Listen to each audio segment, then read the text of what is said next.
द्वितीय विभक्ति कर्म कारक के बारे में अध्ययन करेंगे।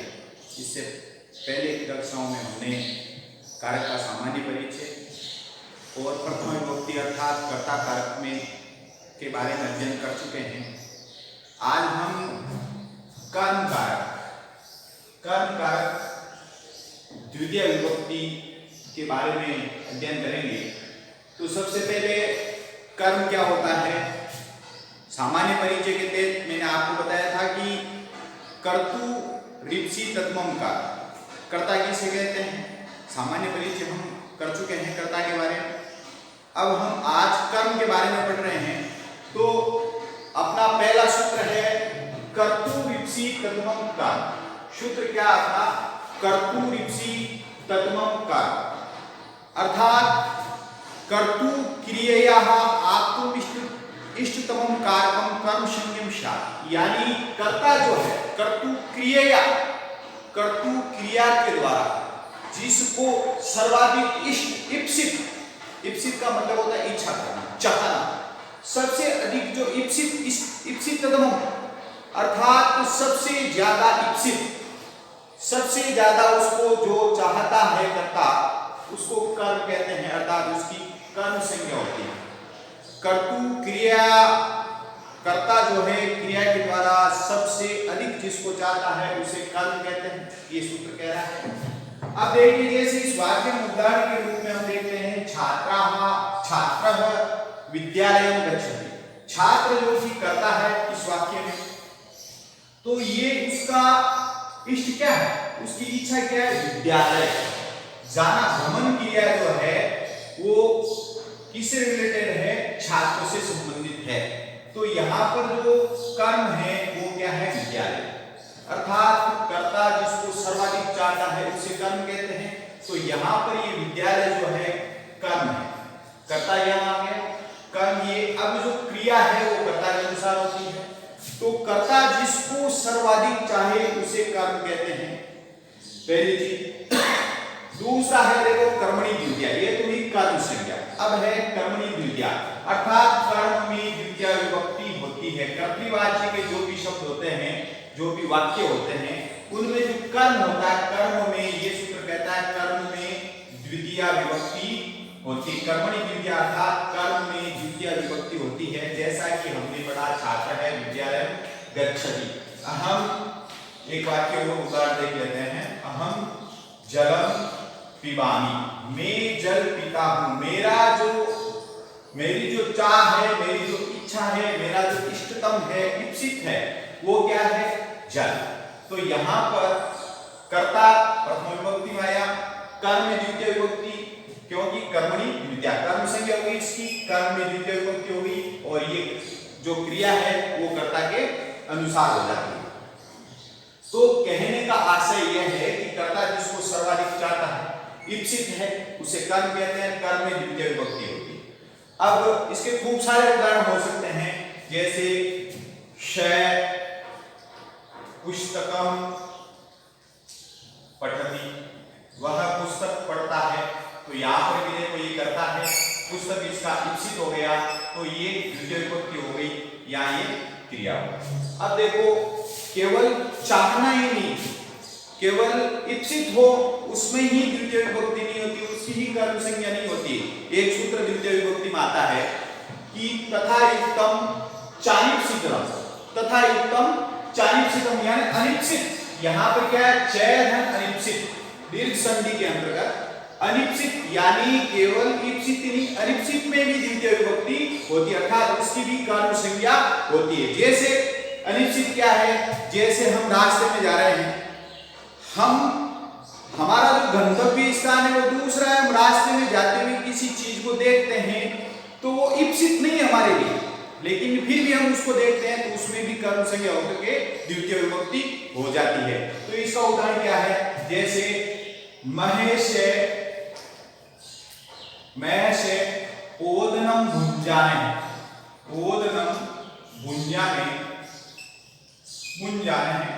विषम भुअंगते, विषम भुअंगते अर्थात क्या है, वाक्य यह है अपना कि महेश जो है ओदनम अर्थात भात को खाते हुए भुंजा नहीं, विषम भुअंगते विष खा गया, अर्थात जो भात था, जो चावल बने हुए थे, उन चावलों में विष था। जबकि भैंस को ये इप्सित नहीं है, विष जो है जहर उसको इप्सित नहीं है, लेकिन वो उसके साथ उसका संबंध इसके साथ हो गया, अर्थात तो वो उसको अनिप्सित है, लेकिन फिर भी वो विष खा गया, उसको पता नहीं था। तो इस प्रकार से इसमें भी आपके कर्म संज्ञा हो जाती है। और देखते हैं इसका एक उदाहरण और है, शे ग्रामं गच्छन्, शे ग्रामं गच्छन् तृणं स्पृशति, वे गांव जाते हुए तिनके को छूता है, स्पृशति, वे गांव जाते हुए तिनके को छूता है। तो यहां पर देखो वे गांव जा रहा है, ये इप्सित है उसका। इस तरह यहां पर ये ओदनम जो है वो इप्सित था, लेकिन ये विष जो है अनिप्सित था, लेकिन इसमें भी द्वितीय विभक्ति हुई। यहां पर से ग्रामं गच्छन् तृणं स्पृशति, तो वह व्यक्ति जो है गांव जा रहा है, ये तो उसका इप्सित है, लेकिन यहां पर वो तृणम, तृणम लिखा नहीं, तृणम, यहां तृण अर्थात घास का जो तिनका है या जो घास है उसको स्पर्श करता है, तृणम स्पृशति। तो यहां पर तृण जो है वो उसके लिए इप्सित नहीं है, लेकिन फिर भी उसमें द्वितीय विभक्ति अर्थात कर्म संज्ञा हुई। अब कंपटीशन एग्जाम में क्या होता है, कंपटीशन एग्जाम में ये आता है कि जैसे यहाँ पर अहम जलम पिबामि, ये वाक्य है, इसमें पूछ सकते हैं आपको कि जलम में कौन सी विभक्ति है, या ये कौन सा कर्म है, इप्सित है अनिप्सित है। तो आप आसानी से जवाब दे सकते हैं कि अहम जलम पिबामि में ये इप्सित है। और ये जो दूसरा वाक्य है तथा उत्तम चानिचितम, इसमें आपके अंडरलाइन करके या बिना अंडरलाइन के भी प्रश्न पूछ लिया जाता है कि यहाँ पर इप्सित और अनिप्सित कौन से हैं। तो इप्सित और अनिप्सित मैं सोचता हूं कि आपको अच्छे तरीके से समझ में आ गया होगा। यानी ये जो ओदनम है वो तो उसकी इच्छा है, वो इप्सित है, वो खाना चाहता है, लेकिन उसके साथ विष मिला हुआ, उसको पता नहीं ये अनिप्सित है। तो यहाँ पर ये तो हो गया उसका इप्सित कर्म, और यहाँ हो गया ये अनिप्सित कर्म। इसी तरह शे ग्रामं गच्छन् तृणं स्पृशति, या गांव जाना तो उसका क्या है, इप्सित है, लेकिन तृणम है, जो तृण है उसको स्पर्श करना इप्सित नहीं है, तो भी यहाँ पर जो है द्वितीय विभक्ति अपने होगी। इस प्रकार से ये दो सूत्र हो गए अपने। तीसरा है देखो अकथितम च, तीसरा सूत्र क्या कह रहा है, अकथितम च, यहाँ पर क्या कह रहा है, अपादानादि विशेषैः अविवक्षितम कारकम कर्म संज्ञम स्यात्। क्या कह रहा है, अपादानादि विशेषैः अविवक्षितम कारकम कर्म संज्ञम स्यात्, अर्थात अपादान आदि जो विशेष शब्द आने चाहिए उसमें अविवक्षित को भी कर्म संज्ञा होती है। अविवक्षित अपेक्षित नहीं है, लेकिन फिर भी उसमें उस कारक में कर्म संज्ञा होती है। कैसे होती है, जैसे देखिए कि एक धातु है दूह, दूह धातु है, 16 जो धातुएं होती है वो दूह, याच, कच, दंड, रुद्र, प्रच, ची, ब्रू, सास, जी, मत, मुष, नी, री, कृष, वह, ये जो 16 जो धातुएं होती है, यानी कहने का मतलब है वाक्य में ये अपादान आदि के अर्थ को प्रकट करती है, लेकिन अपादान आदि को प्रकट करने के कारण भी उनमें अपादान विभक्ति नहीं होती है, अर्थात उसमें अपादान संज्ञा नहीं होकर के उनमें कौन सी संज्ञा होती है, कर्म संज्ञा होती है। ये 16 जो धातुएं होती है ये द्विकर्मक धातुएं होती है। कौन सी धातुएं होती है, द्विकर्मक, अर्थात द्वि का मतलब दो, कर्मक यानी कर्म, यानी ये जो 16 धातुएं हैं वो दो कर्म युक्त होती है। और क्या है नियम, क्या अकथितम च कह रहा है कि जो कही नहीं गई है, अकथित का मतलब जो नहीं कही गई है, अर्थात अपादान आदि विशेष जो अविवक्षित वाली धातु होती है उनमें भी कारक कर्म संज्ञा होती है। अब यहाँ पर जो ये 12 धातुएं 16 धातुएं मैंने लिख रखी है उनको हम बारी बारी से पढ़ेंगे। ये जो 16 धातुएं हैं ये द्विकर्मक धातुएं कहलाती हैं, इनके साथ दो कर्म होते हैं, एक तो मुख्य कर्म और एक गौण कर्म। गौण कर्म का मतलब अकथित जो नहीं कहा गया है। जैसे यहाँ पर हम देखते हैं उदाहरण स्वरूप एक वाक्य हम देख लेते हैं कि दूह धातु है, दूह का मतलब होता है दुगुना, पशु को जो दूहा जाता है वो दुगुना। तो यहाँ पर देखिए इसमें जो है जैसे से, गाम, शागाम, दुग्धम, दोग्धी। यहां पर जैसे देखिए वाक्य लिखा मैंने कि शागाम दुग्धम दोग्धी, वे गाय का दूध दूहती है, वह गाय का दूध दूहती है।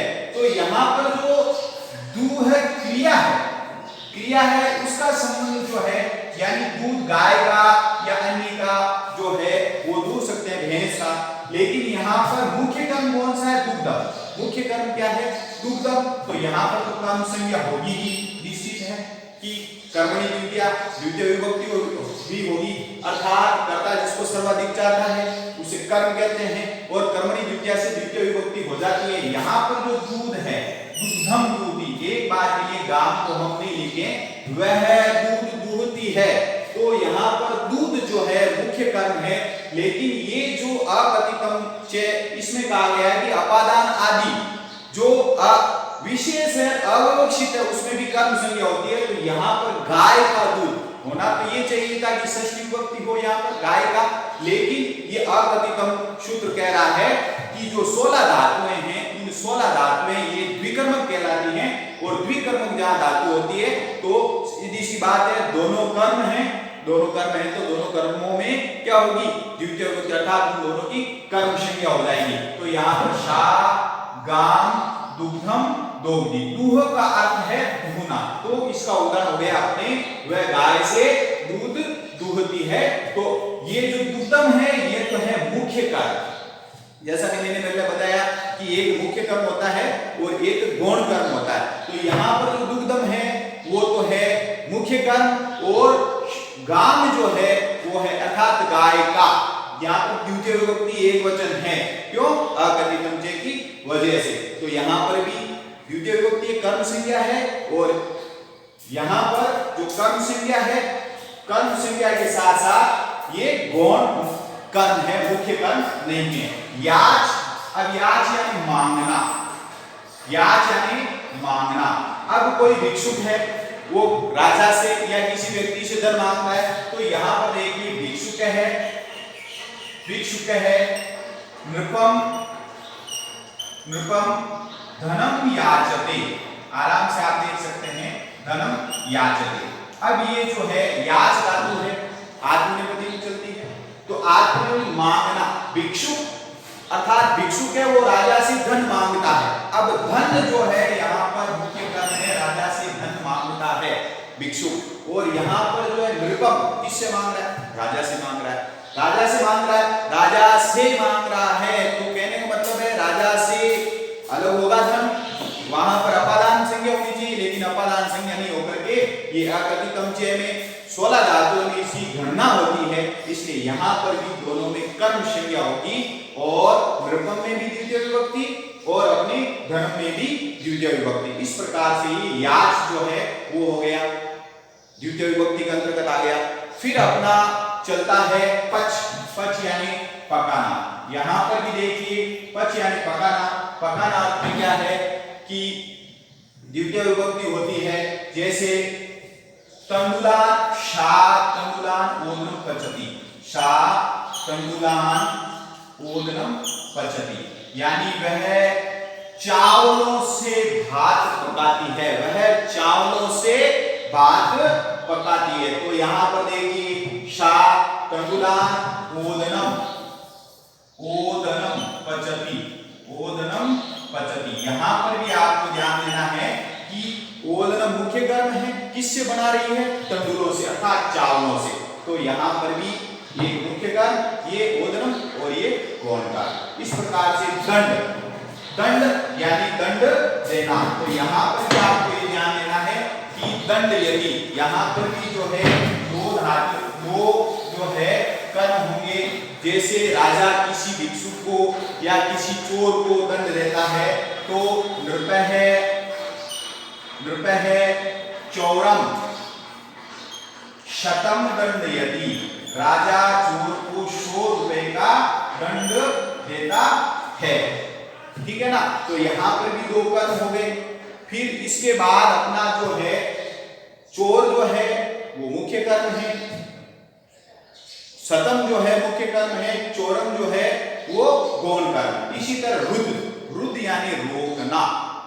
अब यहां पर देखो जैसे शा यानी वह, अजाम, अजाम यानी बकरी को, व्रजम, व्रजम अवरुणधि, अवरुणधि अर्थात यहां पर जो है बकरी को बाड़े में रोकती है, वह बकरी को बाड़े में रोकती है। अर्थात इसका मतलब क्या हुआ कि बकरी को बाड़े में रोकती है, तो यहाँ पर व्रजम है और अजाम है, तो दो कर्म है और रुद्र धातु के योग में अपने कर्म संज्ञा होती है, तो यहाँ पर द्वितीय विभक्ति हो जाएगी।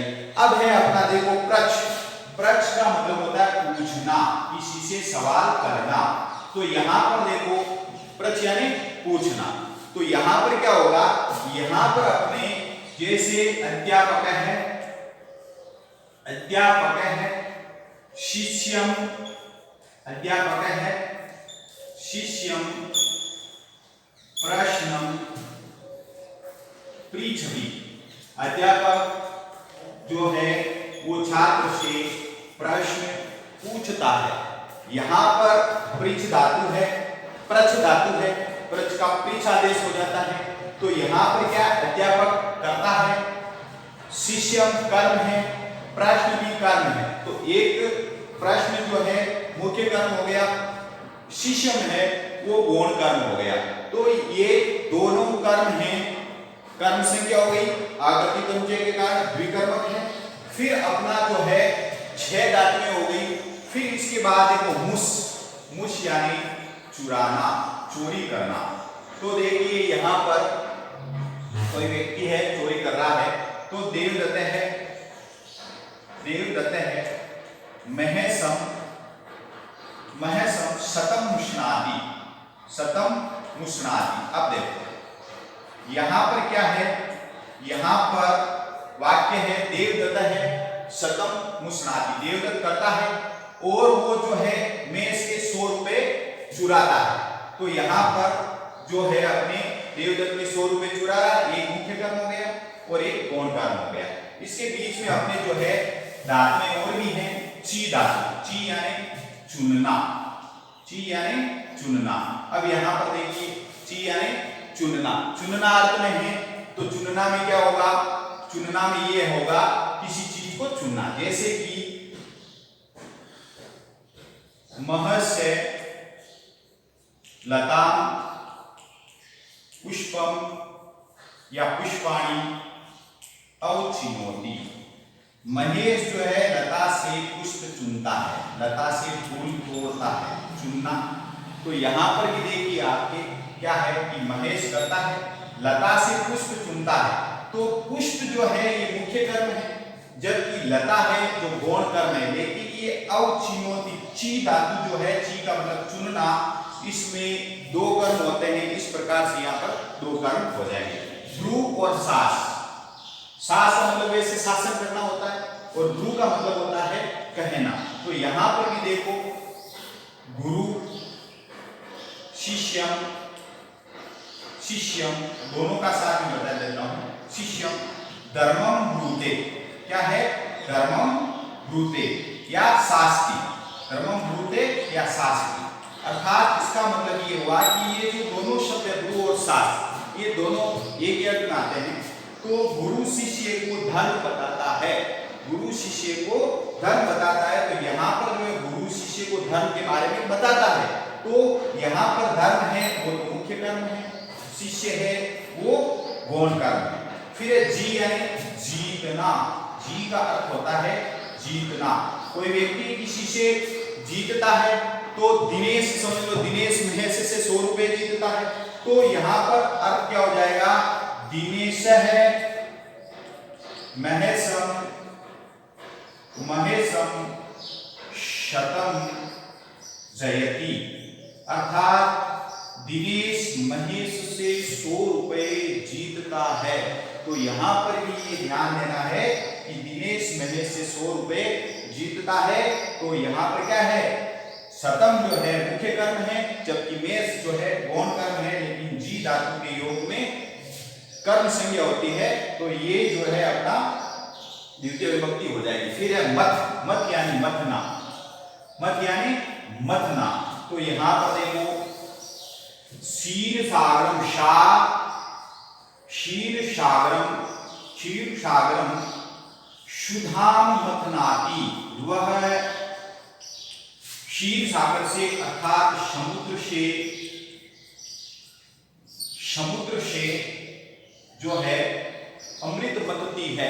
तो क्षीर सागरम शुदा मथनाति, यहां पर शुदा में भी कर्म संज्ञा है, क्षीर सागर में भी कर्म संज्ञा है। इस प्रकार से ये अपना वाक्य हो गया। अब देखो नी, ह्री, कृष और वह। नी यानी ले जाना, ह्री यानी हरण करना, वह यानी ढोना, कृष यानी खींचना। ये चारों एक साथ ले लेते हैं। जैसे कोई व्यक्ति है, वह शय, अजाम, ग्रामम, नयति, हरति, वहति और कर्षति। एक साथ आ सकता है इनका, ये चारों जो धातु हैं। वैसे खींचना अर्थ में नी यानी ले जाना, ह्री यानी हरण करना, वह यानी ढोना, कृष यानी खींचना। तो यहाँ पर वह बकरी को गांव में ले जाता है, हरण करता है, ढोता है या कर्षति यानी खींचता है। तो इन चारों के साथ दो कर्म आ गए। इस प्रकार से ये 16 जो है द्विकर्मक धातुएं हैं। इस प्रकार से आप निश्चित रूप से आपको समझ में आया होगा कंपटीशन एग्जाम में कैसे प्रश्न आते हैं, ये हम। नमस्कार मित्रों, संस्कृत ऑनलाइन क्लास में आपका हार्दिक स्वागत है। हम द्वितीय विभक्ति अर्थात कर्म कारक के बारे में पढ़ रहे थे। हमने 4-5 जो सूत्र पढ़े कंपटीशन एग्जाम में और अन्य जो एग्जाम्स होते हैं उनमें जो प्रश्न इन सूत्रों से, हालांकि द्वितीय विभक्ति अभी बड़ी है, जो 4-5 सूत्र हमने पढ़े हैं उनमें कंपटीशन एग्जाम में या अन्य जो एग्जाम होते हैं उनमें किस प्रकार ये प्रश्न आते हैं, उसके लिए एक उदाहरण पे 5 प्रश्न लिए हमने। तो देखिए, पहला है कर्मणी विभक्ति भवति। पहला अपना प्रश्न है कर्मणी अर्थात कर्म में विभक्ति भवति, कर्म में विभक्ति कौन सी होती है। तो हमने जो सूत्र पढ़ा था कर्मणी द्वितीया, तो यहां पर देखिए पहला ऑप्शन है प्रथमा, नहीं है, द्वितीया। दूसरा ऑप्शन अपने जो है द्वितीय विभक्ति अर्थात कर्मणी द्वितीया विभक्ति भवति, कर्म में द्वितीय विभक्ति होती है, कारण में तृतीय विभक्ति होती है और संप्रदान में चतुर्थी विभक्ति होती है। तो इस प्रश्न का उत्तर ये होगा कर्मणी द्वितीय विभक्ति भवति, कर्म में द्वितीय विभक्ति होती है। अब देखो अगला सवाल है कर्तु क्रियया आप्तुम इष्टतमम कारकम किम संज्ञम स्यात्, अर्थात कर्ता जो है, कर्ता अपनी क्रिया के द्वारा आप्तुम इष्टतमम, जिसको सर्वाधिक चाहता है, इष्ट है उसे, उस कारक की कौन सी संज्ञा होती है। यानी कर्ता क्रिया के द्वारा जिसको सर्वाधिक चाहता है उस कारक की क्या संज्ञा होती है। तो यहां पर देखिए हमने पढ़ा था कर्तु रिप्सी तत्मम कर्म, कर्ता जिसको सर्वाधिक चाहता है उसे कर्म कहते हैं, अर्थात उसकी कर्म संज्ञा होती है। तो अपना करण संज्ञा नहीं होगी, साधकतम करणम, जैसा कि हमने सामान्य परिचय के लिए पढ़ा था साधकतम करणम, और संप्रदान के लिए पढ़ा था कर्मणा यम अभिप्रेति से संप्रदान, यहां भी नहीं। हाँ, यहां पर हमने अभी थोड़ी देर जो हमने द्वितीय विभक्ति के तहत पढ़ा था तथा युक्तम 40 से हमने दूसरा जो कर्तुरिप्सी तत्वम कर्म है उसमें ये कहा गया था कर्तु क्रिया आपको इष्टतम कारकम कर्म संज्ञम स्यात्। तो इसका जो ऑप्शन है वो सही हो जाएगा। और अपादान जो है, अपाय अपादान हमने सामान्य परिचय में पढ़ा था। फिर है तीसरा प्रश्न अपना स ग्रामम गच्छन् तृणम स्पृशति, वह गांव जाते हुए तिनके को छूता है, अर्थात अनिश्चित कर्म अस्ति। यहां पर आपको ध्यान देना अनिश्चित, यहां हमने पढ़ा था इप्सित यानी जिसको सर्वाधिक चाहता, अब यहां पर अनिश्चित जिसको नहीं चाहता उसमें भी अपने जो है कर्म संज्ञा होती है। तो इस वाक्य में क्या है, से ग्रामम गच्छन् तृणम स्पृशति, गांव जाते हुए तिनके को छूता है। तो जो घास है वो उसका इष्ट नहीं है, इप्सित नहीं है, वो जा रहा है, रास्ते में आ रहा है तो उसको छू लिया। तो यहाँ तृणम जो है उसमें अनिश्चित कर्म है, ये तृणम अनिश्चित कर्म है, ग्रामम जो है वो इप्सित है, गच्छन क्रिया आ गई और स्पष्टति भी क्रिया आ गई, यहाँ जाते हुए सत्री प्रत्यांत युक्त है। फिर द्विकर्मक धातु भवन्ति, हमने अकर्तृत्वम च सूत्र के तहत पढ़ा था कि द्विकर्मक धातुएं होती है। तो द्विकर्मक धातुएं कितनी होती है? द्विकर्मक धातुएं होती है अपनी षोडश। से ऑप्शन इसमें सही हो जाएगा। षोडश कौन कौन सी? षोडश है ना 16। तो दुह, याच, पक्ष, दंड, रुद्र, प्रक्ष, ची, ब्रू, सास, जी, मत, मुष, नी, री, कृष, वह, ये जो धातुएं थी अपने 16 धातुएं, ये द्विकर्मक कहलाती है। और फिर अपना था शुद्धम वाक्यम अस्ति, इन में शुद्ध वाक्य कौन सा है? हालांकि कंपटीशन एग्जाम में ऐसे बहुत सारे प्रश्न आते हैं, तो यहाँ पर जो अकथितम जो सूत्र है, जो धातुएं दी हुई है उन पर आधारित है। पहला है से अजाया दूधम दोती, वो बकरी से दूध दूहती है। तो यहाँ पर हमने जो है दुह धातु पढ़ा था, वो अकथितम के तहत उसमें दो कर्म होंगे, एक मुख्य कर्म होगा, एक गौण कर्म होगा। तो यहाँ पर अजाया, अजाया पंचमी विभक्ति है, तो यहाँ पर कर्म संज्ञा नहीं होकर के अपादान संज्ञा है, तो ये गलत है। फिर दूसरा सवाल, दूसरा जो ऑप्शन है उसमें भिक्षु के निरुपात धनम याचते, यहाँ पर देखो याच धातु है तो तू है याच, याच में ये कहा गया है कि वो भी द्विकर्मक होता है। तो यहाँ पर दोनों ही जो कर्म होते हैं, यहाँ पर पंचमी विभक्ति आ गई, तो ये भी ऑप्शन सही नहीं है। फिर लता तंडुलई ओदनम पचति, सी ऑप्शन में, से ऑप्शन में क्या है? लता तंडुलई, लता जो है तंडुल से, वो ओदन पचति, पच धातु के योग में भी दो कर्म होते हैं। तो यहाँ पर ओदन भी कर्म है अर्थात भात भी कर्म है, तंडुलई कर्म होना चाहिए। या इस वाक्य में क्या है? तंडुलई जो है अपना तृतीय विभक्ति बहुवचन है, तो ये भी यहाँ पर ऑप्शन गलत हो जाएगा। फिर चौथा जो है आचार्य है, शिष्यम प्रश्नम पृच्छति, ये बिल्कुल से पृच्छ धातु है, ये भी विकल्पक है। यहाँ पर शिष्य से आचार्य जो है प्रश्न पूछते हैं, तो प्रश्न क्या है? मुख्य कर्म, और शिष्य है गौण कर्म। इस प्रकार से ये सवाल जो है कंपटीशन में आपके आते हैं, तो निश्चित रूप से आप इनको ध्यान देकर पढ़ेंगे। अभी द्वितीय विभक्ति और है, द्वितीय विभक्ति के बारे में और पढ़ेंगे, बाकी जो कर्म हैं, कारक हैं, उनके बारे में हम अगली क्लास में पढ़ेंगे। धन्यवाद।